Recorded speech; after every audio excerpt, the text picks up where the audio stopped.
हर आरक्षण और इंसाफ की लड़ाई को हमने आगे बढ़कर लड़ा। अब हमारा अगला कदम होगा कि हम सारी महादलित जातियों का एक सामूहिक मंच कायम करें, जिसका नेतृत्व भी साझा हो। फिर मिल बैठकर सोच समझ के साथ आगामी कदम उठाएं। माननीय सर्वोच्च न्यायालय ने बहुत ही दूरदृष्टि और खुले मन से सोचते हुए कर दिया है। साफ कहा है कि हिस्सेदारी दी जाए, कुतर्क दिया जा रहा है, इससे फूट पड़ेगी। फूट को कितना गहरा करना है ये अगले दलितों पर निर्भर है। हम महादलित तो केवल अपना हक मांग रहे हैं। यही तर्क उस वक्त भी दिया जा रहा था जब बाबा ए कौम डॉक्टर अंबेडकर जी आरक्षण की मांग कर रहे थे।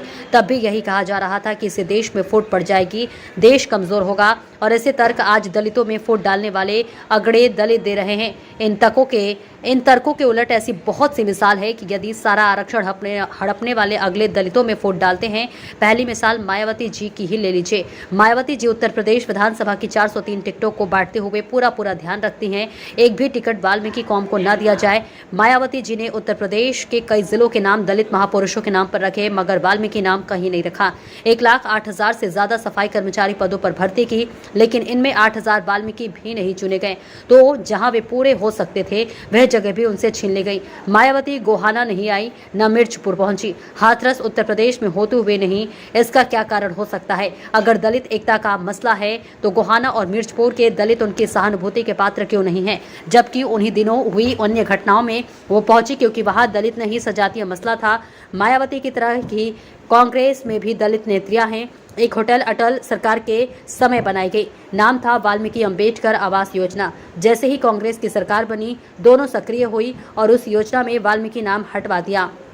कभी इन्हीं अगड़े दलितों ने नारा लगाया, जिसकी जितनी संख्या भारी उतनी उसकी हिस्सेदारी।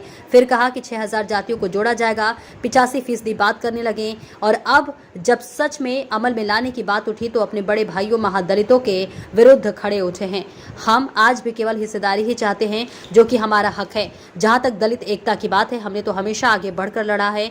हम आदि आदिवासी और आदि धर्म की बात करते हैं। जय वाल्मीकि और जय जोहार का नारा लगाकर एकता को बुलंद कर रहे हैं। देखिए सिरसा से अक्षित कंबोज की खास रिपोर्ट। अगर सुप्रीम कोर्ट ने हमारे पक्ष में फैसला लिया है कि वर्गीकरण का मतलब कि स्कूल में सीटें हमारी अलग, पढ़ने के बाद नौकरी में सीटें अलग, पर ये तभी मिलेगी जब हम बच्चों को स्कूल भेजेंगे। ये हमने बस्ती में रात सारे परिवारों से यही बात की कि अब हमने एक ही मिशन बनाना है कि बच्चे को स्कूल से कॉलेज तक पहुंचा।